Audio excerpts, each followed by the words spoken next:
napapagsabay yung, siyempre, pagkanta mo, pagsali-sali mo sa mga singing contest, tapos nag-aaral ka pa?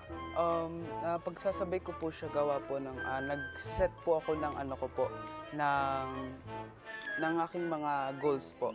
Parang nag-set po ako ng time management po, Okay. kumbaga. Bukod daw sa pagkanta, may talent kang kakaiba.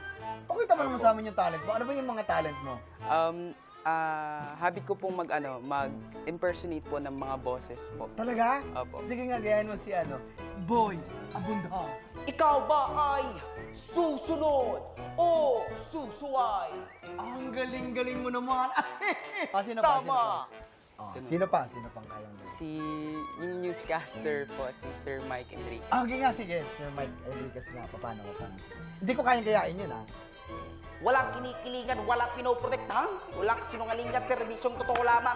At hindi natutulog ang balita, nakatuto kami. 24 oras. Good